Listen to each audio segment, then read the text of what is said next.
Okay, so now have the definition of antiderivatives and the notation called indefinite integrals. So they are, in a sense, interchangeable, right? So let's see what integral formulas we would get out of those basic derivative formulas. Let's start with the derivative formulas just for a quick review.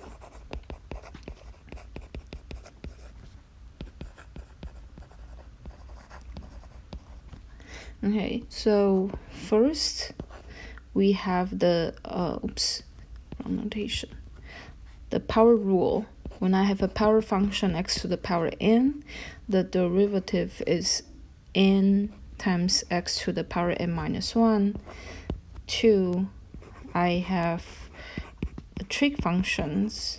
So derivative cosine sine is equal to cosine, and the derivative of cosine is equal to minus sine. For derivative of exponential function is equal to the exponential function itself. Last, derivative Ln function is equal to 1 over x. Okay, so if we'd like, we can also add this. Derivative of any constant is equal to 0. Okay, so this is a special case for x to the power n. X to the power n where n equals 0. Because when n equals 0, you have x to the power 0, that's 1. Right, so that gives you a constant. All right, so now based on this, then we can talk about the antiderivatives.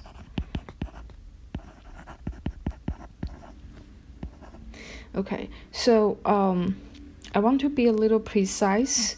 So here I'm gonna just say let's write down what indefinite integral formulas we have.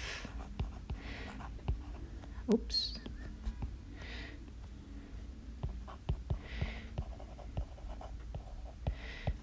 Okay, so first,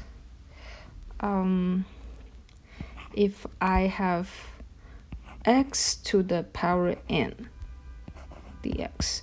So remember this notation is so-called the indefinite integral.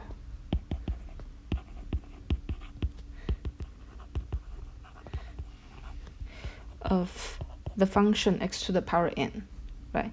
Okay, so what this is asking is to find all antiderivatives that returns the function x to the power n.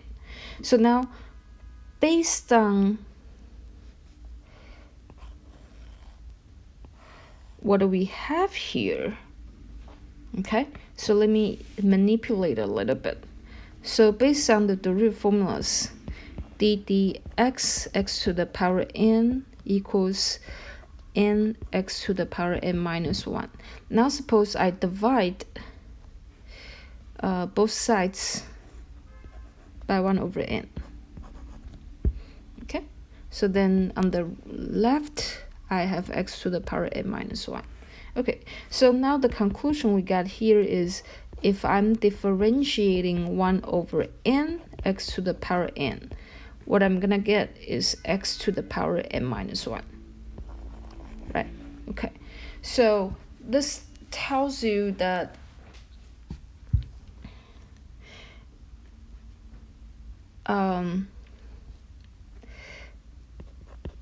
if I'm looking for an antiderivative of x to the power 2. So now this is the case that n minus 1 is equal to 2, right? So hence n is equal to 3. Okay, then we have 1 over 3 x to the power 3 is an antiderivative of x squared. Why? Because now I know if I differentiate this function, I am guaranteed to get x to the power 2, right? Okay, so now based on the pattern, if I want the right hand side being x to the power n, okay, then on the left hand side, judging by the pattern, I must have 1 over n plus 1 to the power n plus 1, correct? Because if we just differentiate this, then we can leave out the constant and focus on derivative x to the power n plus 1. Then the power rule tells you, oh, bring down the n plus 1 and then subtract 1 from the exponent. So then altogether what you have is x to the power n, right? Okay, and this is what you have inside the integral.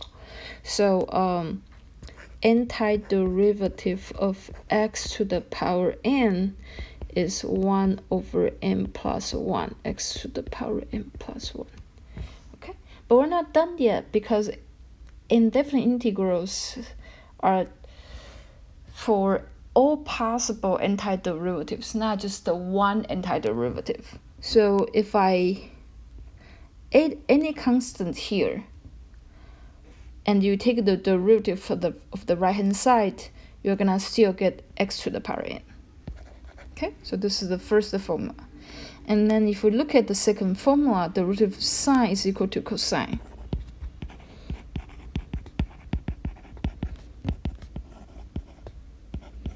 So this tells us that if I'm trying to find all possible antiderivatives of cosine function, then the answer would be sine plus a constant. And similarly, because the derivative of cosine is equal to minus sine, so hence you know that if you multiply negative sign for both sides of the equation, derivative minus cosine is equal to sine. Okay, so this tells us the indefinite integral of sine function is equal to minus cosine, again, plus NEC. Okay, because of this formula, we have then antiderivative e to the x is equal to e to the x, then again plus any constant itself. Okay, the last one, I'm gonna tell you, but you won't need this for the class. So the last one is derivative ln equal to 1 over x. So naturally,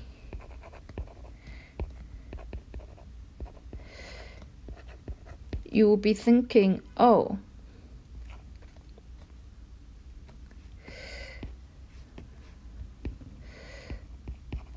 think antiderivative 1 over x is equal to ln of x plus c.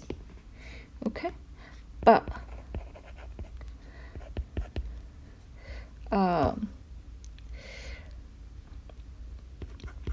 the correct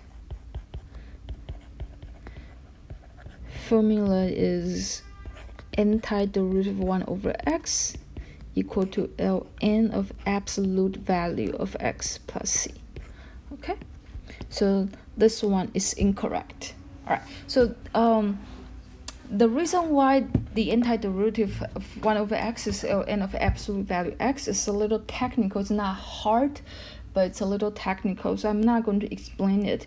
But it is good to also put this on your basic derivative formula list. And this is all. So you're gonna use the derivative formulas and memorize this antiderivative formulas, or you can say integral formulas.